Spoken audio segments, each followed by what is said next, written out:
हाय आर्मीज, आपका स्वागत है मेरे YouTube channel BTS Korean army 111 इन भोजपुरी सॉन्ग। तो आज मैं माई मॉन्स्टर हबी का पार्ट 90 स्टार्ट करूँगी। चलिए स्टार्ट करते हैं। नेक्स्ट डे जेके और जिमिन दोनों ही खुशी अपने कॉलेज आ जाती हैं। दोनों ही बहुत खुश थी और एक दूसरे को सारी बात बता देती हैं। जिमिन और जेके दोनों ही क्लास आते हैं और जेके तेक को बहुत ही प्यार से देख रही होती है और जो कल हुआ वही सोच रही होती है, लेकिन तेओ से अपनी लास्ट भरी आइज से देख रहा होता है, जिसे जेके बिल्कुल भी नहीं समझ पाती कि ये लास्ट है या फिर लव। लेकिन अब जेके को कौन बताए कि तेओ उसके बारे में क्या सोच रहा है और उसके बारे में क्या प्लानिंग कर रहा है। और जेके मुस्कुरा ही रही थी। ते सभी को समझा रहा था और वो जेके को देखकर सब कुछ समझ चुका था कि जेके अब ते के जाल में फंस चुकी है। पर ते ये अपने फेस पर नहीं दिखाता है। जो क्वेश्चन जेके से ते ने पूछा था वो सभी क्लास से पूछ लेता है और जेके से नहीं। तो जेके बहुत ज़्यादा खुश होती है क्योंकि उसे बहुत ज़्यादा अनकंफर्टेबल लगता है ये सब बातें करना। तो ते समझता था और वो क्लास लेकर जेके से कहता है, जेके तुम मेरे केबिन में आओ, तुमसे बहुत ज़रूरी काम है। तो जेके यस सर कह के ते के पीछे पीछे उसके केबिन में चली जाती है। जैसे ही ते के पीछे जेके उसके केबिन में एंटर करती है, ते जल्दी से डोर लॉक करके उसे किस करने लगता है और जेके भी उसे मना नहीं करती है और उसका साथ देने लगती है और बहुत ही ज़्यादा ही दोनों खोए जा रहे थे। तब जेके कहती है, नो सर, हम अभी कॉलेज में हैं। तो ते कहता ओके, मैं आज तो रुक रहा हूँ पर बहुत जल्द मुझे तुम रोक नहीं पाओगी। तो जेके भी मुस्कुराती है और ते जेके से कहता है, चलो ना मेरे साथ, आज हम एक साथ रात बिताएंगे। तो जेके कहती है, नहीं सर, आज मैं अपने घर में पूछ कर नहीं आई हूँ। तो फिर न्यू ईयर के दिन चलते हैं। उस दिन मैं अपने पेरेंट्स से बात कर लूँगी और उन्हें किसी भी तरीके से कन्विंस कर लूँगी। तो फिर हम लोग चलेंगे और हम लोग खूब सारी बातें करेंगे और मुझे आपके बारे में बहुत कुछ जानना है। तो हम लोग एक दूसरे के बारे में बहुत कुछ जानेंगे। तो ते कहता ओके। ते इसलिए मान जाता है क्योंकि न्यू ईयर कल ही था और जेके को ये बात पता थी और ते को भी। तो जेके को ते छोड़ देता है, कहता अब जाओ तुम अपनी बाकी की क्लासेस भी कर लो। तो जेके अब फटाफट से वहाँ से जाती है। उसे बहुत ज़्यादा ही शाय फील होता है। वो पूरी तरीके से रेड हो चुकी होती है और इधर ते अपनी डेविल स्माइल देता है और कहता है, वो तो तुम्हें जल्द ही पता चल जाएगा स्वीट हार्ट, मेरी जल परी, कि ये प्यार है या फिर कुछ और। वैसे भी मैं तुम लड़कियों को अच्छी तरीके से जानता हूँ। तुम सिर्फ पैसे और गुड लुकिंग वाले बॉयज़ को ही पसंद करती हो, जिसके पास खूब सारा पैसा हो और बॉडी हो और वो बहुत ही हैंडसम हो। बाकी सब तुम्हें लड़कों की फीलिंग्स का कोई भी कदर नहीं होता है। तुम उनकी फीलिंग्स के बारे में एक बार भी नहीं सोचती हो। और तो यही सोचते सोचते अब अपने पास्ट में चला जाता है, जहाँ पे वो बहुत ज़्यादा खुश था। एक लड़की के साथ बातें करता था ब्रिज पर बैठकर और उसे ढेर सारे गिफ्ट ला कर देता था। ते बहुत ज़्यादा ही सोच में डूब चुका था और उसे बहुत ज़्यादा ही बुरा लगता है और कहता है, आखिर तुम मेरे साथ ऐसा कैसे कर सकती हो? आखिर मेरे अंदर क्या कमी थी? मैंने ऐसा क्या किया तुम्हारे साथ कि तुमने मुझे इतना बड़ा धोखा दिया? पर तुम्हारी वजह से आज मैं किसी पर भी ट्रस्ट नहीं कर सकता हूँ और तुम सब एक जैसी ही होती हो और मुझे तुम में से किसी पर भी ट्रस्ट नहीं करना है। जेके के बारे में सोचते हुए थोड़ा सा ते का मन पसीजता है, लेकिन अगले ही पल उसके माइंड में आता है नहीं, सब एक जैसी होती हैं, कोई भी चेंज नहीं होता है। ते अपने पास्ट के बारे में सोचते सोचते ही रोने लगता है और उसे बहुत ज़्यादा ही बुरा लगता है। लेकिन अगले ही पल वो फिर से खुश हो जाता है कि जल्द ही वो जेके को बुरी तरीके से डिस्ट्रॉय करेगा और उसे अपना बना लेगा और फिर बाकी लड़कियों की तरह ही उसे एक रात यूज करके छोड़ देगा। और जेके बहुत ज़्यादा ही खुश थी कि ते उसके लिए इतना ज़्यादा क्रेज़ी हो रहा है, बट उसे ये नहीं पता था कि ते आखिर उसके मन में उसको लेकर क्या ख्याल है। तो अब जिमिन और यूंगिन दोनों ही बहुत ज़्यादा खुश थे। दोनों ही अब अपने रिलेशनशिप को आगे बढ़ाते हैं। दोनों ही अपने प्यारे प्यारे से मोमेंट एंजॉय करते हैं। जेके ने भी जिमिन को ये बात बता दी कि वो कल सर के साथ रुकना चाहती है, तो जिमिन भी बहुत ज़्यादा खुश हो गई थी। और इधर जेके ने जिमिन से कहा, क्या तुम भी चलोगी मेरे साथ? तो जिमिन ने कहा, नहीं यार, मैं युंगी के साथ जा रही हूँ, उसके साथ न्यू ईयर मनाऊँगी। तो जेके ने कहा ठीक है। तो अब जेके अपने घर आती है और अपने मॉम डैड से कहती है, मॉम डैड मुझे आपसे कोई बात करनी है। तो वो कहते हैं, हाँ बोलो जेके बेटा। तो जेके कहती है, अभी नहीं, शाम को मैं बताऊँगी। क्योंकि जेके को थोड़ा सा हिचकिचाहट हो रही थी, वो बता नहीं पा रही थी। तो वो जेके ने सोचा डिनर के टाइम बता दूँगी। तो वो अपने रूम में आराम करने चली गई और इधर शाम हो जाती है। और जेके जब डिनर करने आती है तब अपने मॉम डैड से कहती है, मॉम डैड मुझे आपसे कुछ बात करनी है। तो उसके मॉम डैड कहते हैं, हाँ कहो, तुम सुबह भी कुछ कहना चाहती थी। तो उसने कहा, हाँ डैड, मुझे अपने फ्रेंड्स के साथ न्यू ईयर मनाना है। तो डैड ने कहा, किसके साथ? तो जेके कहती है, जिमिन के साथ। तो जेके के डैड कहते हैं, अभी फ़ोन लगा के दो, मैं उससे अभी बात करूँगा।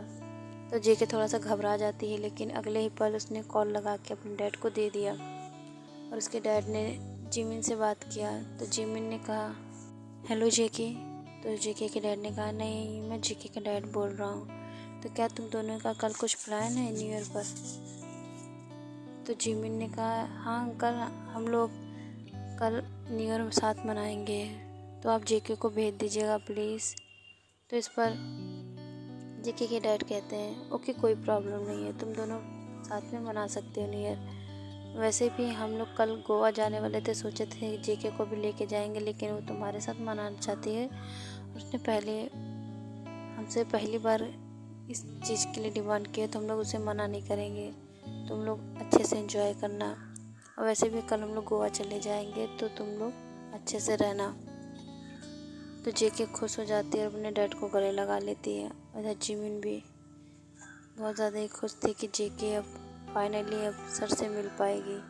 अब दोनों ही फिर सोने चले जाते हैं। नेक्स्ट डे जेके के मॉम डैड निकल जाते हैं और इधर ते और जेके अपने क्लास ओवर करने के बाद सीधा जेके ते के साथ उसके फार्म हाउस पर चल देती है। वो बहुत खुश होती है ते से बहुत सारी बातें करने के लिए, पर ते के मन में कुछ और ही चल रहा होता है और वो जेके को अपने फार्म हाउस पर ले आता है और लाने के बाद उसे अपना पूरा फार्म हाउस दिखाता है और अपने नौकर से कहता है, जल्दी से खाना लगाओ। तो दोनों ही खाना खाने के लिए बैठते हैं, लेकिन जेके इतनी ज़्यादा हॉट और सेक्सी लग रही थी कि ते से रहा नहीं गया, क्योंकि जेके घर से ही रेडी होकर आई थी और खूब सुंदर लग रही थी और ते तभी ही उसके ऊपर फिसलने लगा था, लेकिन वो कंट्रोल कर लेता है कि शाम को तो इसे डिस्ट्रॉय करना ही है। तो अब उससे रहा नहीं गया और दोनों डिनर भी नहीं करते हैं। अब ते जेके को किस करने लगता है और जेके भी उसका साथ देती है। और ते जेके को अपने रूम में ले आता है और उसे बिस्तर पर लेटा के बहुत वाइडली किस करने लगता है और उसके नेक पर भी बाइट करने लगता है। जेके को ये सब बहुत ज़्यादा ही अनकम्फर्टेबल लगता है और वो ते को दूर पुश करने लगती है, लेकिन ते और भी ज़्यादा वाइल्ड होता है और वो और भी ज़्यादा ही एग्रेसिवली उसे किस और बाइट करने लगता है।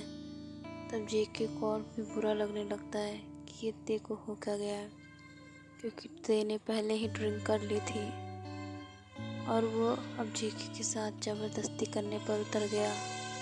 और जेके ये नहीं चाहती थी, लेकिन अब ते उसके साथ फोर्स करते हुए अब उसके कपड़ों को उतारने लगता है, जिससे जेके को गुस्सा आ जाता है और वो ते को दूर ढकेल के जैसे गेट की तरफ भागने लगती है। तभी ते उसे पीछे से कस के पकड़ लिया और उसे कपड़े बहुत ही ज़्यादा ही कस के खींचा, जिससे उसकी बाहें फट गई। अब उसके कपड़ों को वो धीरे धीरे नीचे गिराने लगता है और वो फटने के कारण काफ़ी ज़्यादा नीचे आ जाती है, जिससे ते के ऊपर जेके को और ज़्यादा गुस्सा आ जाता है और उसे खींच कर एक चाटा रख देती है। अब ते और ज़्यादा गुस्सा हो जाता है और बौखला जाता है कि जेके ने उसे थप्पड़ मार दिया है। अब जेके रोते हुए उठती है और अपने कपड़ों को ठीक करती है।